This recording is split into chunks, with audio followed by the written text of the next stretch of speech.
Ethanoic अम्ल के गुणधर्म। तो देखो एथेनोइक अम्ल के गुणधर्म, एथेनोइक अम्ल का सामान्य सूत्र होता है CH3COOH। CH3COOH। तो पहला पॉइंट हो गया इसका, एथेनोइक अम्ल का रासायनिक गुणधर्म में पहला पॉइंट है कि एथेनोइक अम्ल का रासायनिक सूत्र CH3COOH होता है। नंबर 2, एथेनोइक अम्ल को एसिटिक अम्ल के नाम से भी जाना जाता है, एसिटिक अम्ल के नाम से इसको जाना जाता है। तीसरा पॉइंट, 3 से 4% एसिटिक अम्ल को सिरका भी कहते हैं, 3 से 4% विलयन को सिरका भी कहते हैं। चौथा पॉइंट है, एथेनोइक अम्ल का गलनांक 290 केल्विन होता है, जो ठंडी जलवायु में शीत के दिनों में जम जाता है, इसलिए इसे ग्लेशियल एसिटिक अम्ल के नाम से भी जाना जाता है। और एथेनोइक अम्ल का गलनांक, ये क्वथनांक है, वो 351 केल्विन होता है, 391 केल्विन होता है। और ये एक प्रकार से अम्लीय पदार्थ होता है। एथेनोइक अम्ल एक अम्लीय होता है। तो ये एथेनोइक अम्ल के गुणधर्म है। तो पहला इसका गुणधर्म, एथेनोइक अम्ल के गुणधर्म में नंबर 1, इसका सामान्य सूत्र CH3COOH होता है। नंबर 2, इसे एसिटिक अम्ल के नाम से भी जाना जाता है, इसे एसिटिक अम्ल के नाम से भी जाना जाता है। एसिटिक अम्ल के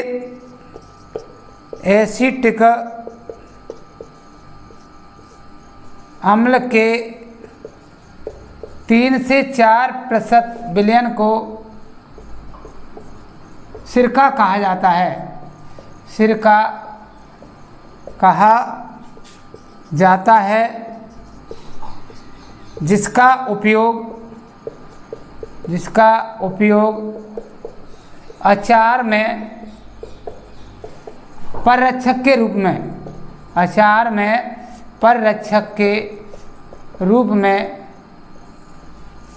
प्रयुक्त किया जाता है, परिरक्षक के रूप में प्रयुक्त किया जाता है।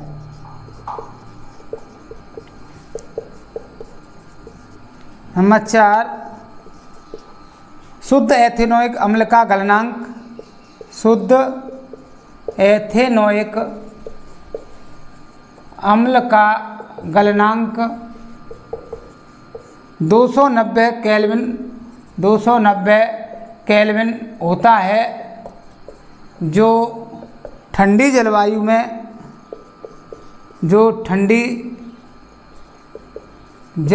में शीत के दिनों में जम जाता है,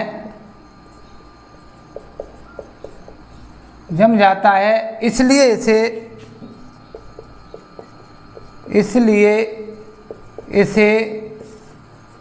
ग्लेशियल एसिटिक अम्ल भी कहते हैं,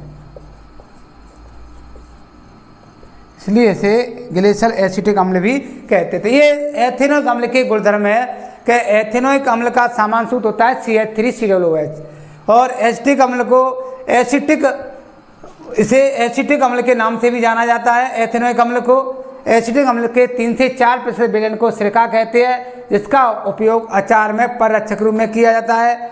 शुद्ध एथेनोइक अम्ल का गलनांक 290 केल्विन होता है, जो ठंडी जलवायु में शीत के दिनों में जम जाता है, इसलिए इस कारण इसे ग्लेशियल एसिटिक अम्ल भी कहते हैं। और ये एक अम्ल होता है, अम्लीय रूप में एथेनोइक अम्ल के गुणधर्म। अगला है एस्टरीकरण। रासायनिक उपचार नंबर 1, एस्टरीकरण, और इसी में सावनीकरण। नंबर 2, क्षारक के साथ अभिक्रिया। नंबर 3, हाइड्रोजन कार्बोनेट एवं कार्बोनेट के साथ एथेनोइक अम्ल की अभिक्रिया। तो ये पहली है एस्टरीकरण अभिक्रिया। एस्टरीकरण अभिक्रिया। तो एस्टरीकरण अभिक्रिया किसे कहते हैं? एस्टरीकरण यानी एथेनोइक अम्ल उत्प्रेरक की उपस्थिति में एथेनॉल से अभिक्रिया कर एस्टर बनाता है। इस क्रिया को एस्टरीकरण अभिक्रिया कहते हैं। और एस्टर की गंध मृदु होती है, जिसका उपयोग इत्र बनाने और स्वाद उत्पन्न करने वाले कारक के रूप में किया जाता है। तो ये जो एथेनॉल है वो एथेनोइक अम्ल से क्रिया करके और ये एस्टर बनाता है। तो इसका ये समीकरण है। तो एस्टरीकरण अभिक्रिया, जब एथेनोइक अम्ल एथेनॉल से अम्ल उत्प्रेरक की उपस्थिति में अम्ल उत्प्रेरक की उपस्थिति में अभिक्रिया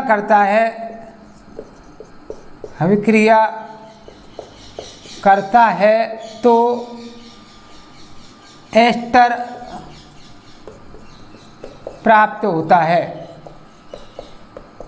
इस प्रक्रिया को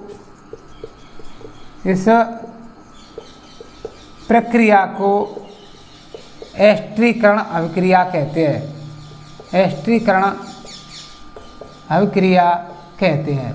तो एस्टरीकरण अभिक्रिया किसे कहते हैं? कि जब एथेनोइक अम्ल और एथेनॉल अम्ल उत्प्रेरक की उपस्थिति में अभिक्रिया करके एस्टर बनाता है, इसी क्रिया को एस्टरीकरण अभिक्रिया कहते हैं। जैसे एथेनोइक अम्ल CH3COOH प्लस CH3CH2OH। तो ये है एथेनोइक अम्ल और ये है एथेनॉल। इन दोनों से क्रिया होती है अम्ल उत्प्रेरक की उपस्थिति में। अम्ल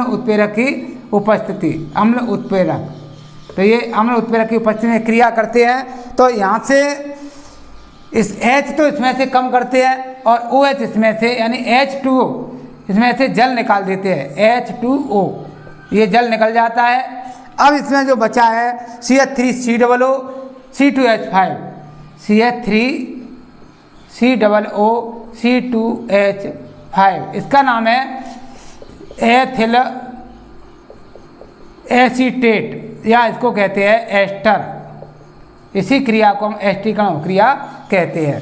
तो यहाँ CH3COO C2 C के कितने 2 C2 और H 3 2 5 H5 और OH और H जोड़ करके H2O जल का निर्माण होता है।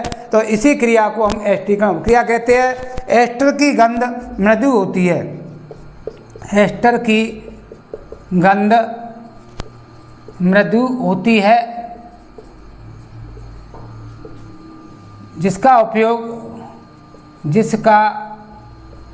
उपयोग इत्र बनाने एवं स्वाद उत्पन्न करने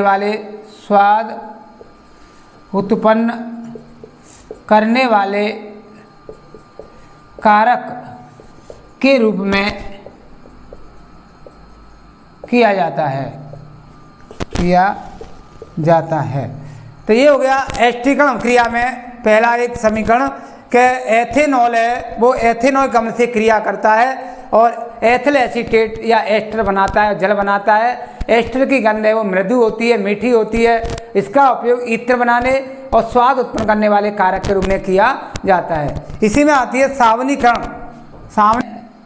एस्टर पुनः सोडियम हाइड्रोक्साइड के साथ सोडियम हाइड्रोक्साइड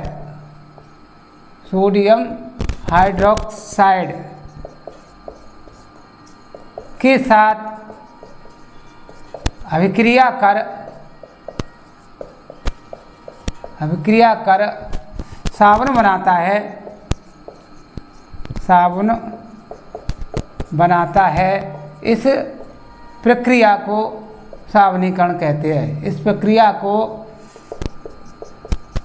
सावनीकरण कहते हैं। जैसे ester CH3COO C2H5 is equal to NaOH। तो इससे बन जाएगा CH3COO Na सोडियम एसीटेट यानी साबुन plus C2H5OH plus C2H5OH ethanol. तो इस प्रकार से ये साबुनीकरण क्रिया में साबुन तैयार किया जाता है। इसे हम साबुनीकरण क्रिया कहते हैं, क्योंकि एस्टर है वो पूरे सोडियम हाइड्रोक्साइड से अभिक्रिया करके और सोडियम एसीटेट बनाता है और एथेनॉल बनाता है। इसी क्रिया को हम साबुनीकरण कहते हैं। इसे साबुन तैयार किया जाता है। तो ये पहला नंबर हो गया एक एस्टीकरण अभिक्रिया। दूसरी है एथेनोइक अम्ल की क्षारक के साथ अभिक्रिया। सोडियम हाइड्रोक्साइड से अभिक्रिया करके लवण जल और कार्बन डाइऑक्साइड बनाता है। ये क्षारक के साथ क्रिया हुई, अभी लवण बना था सोडियम एसीटेट। तो एथेनोइक अम्ल, इसका समीकरण है एथेनोइक अम्ल CH3COOH plus NaOH sodium hydroxide के साथ। तो CH3COONA सोडियम एसीटेट बनेगा इसका नाम, और H2O प्लस जल H2O सोडियम एसीटेट। तो जब एथेनोइक अम्ल सोडियम हाइड्रोक्साइड से क्रिया करता है, जब एथेनोइक अम्ल सोडियम हाइड्रोक्साइड से क्रिया करता है तो सोडियम एसीटेट और जल बनता है। अगला उदाहरण है, अगला इसका समीकरण है एथेनोइक अम्ल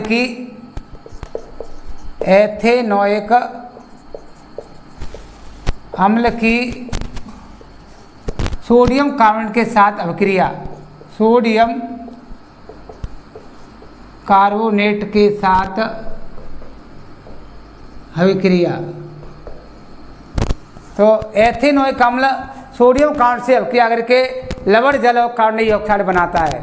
तो इसका भी ये समीकरण देखते हैं। एथेनोइक अम्ल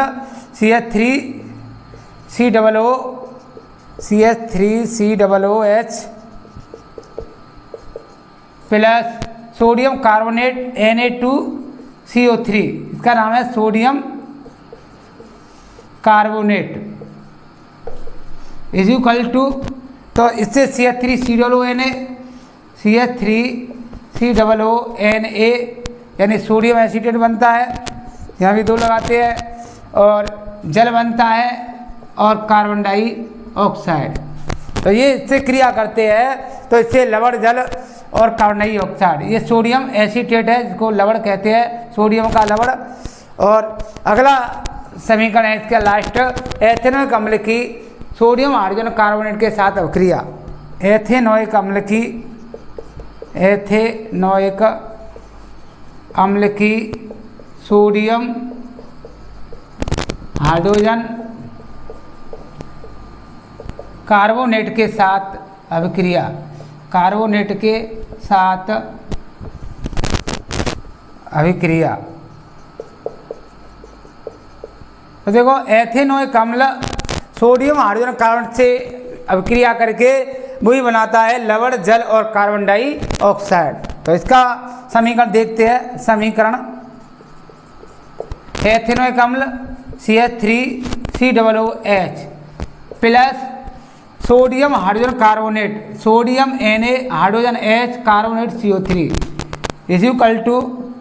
तो CH3COONA सोडियम एसीटेट बनता है लवण, ये लवण बनता है, प्लस जल H2O और प्लस कार्बन डाइऑक्साइड, इसको नाम है सोडियम एसीटेट।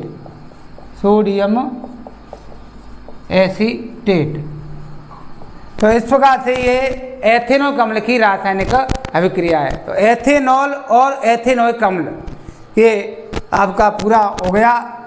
आपको ये वीडियो अच्छा लगा होगा। इस चैनल को सब्सक्राइब करें, ऐसे स्टडी सेंटर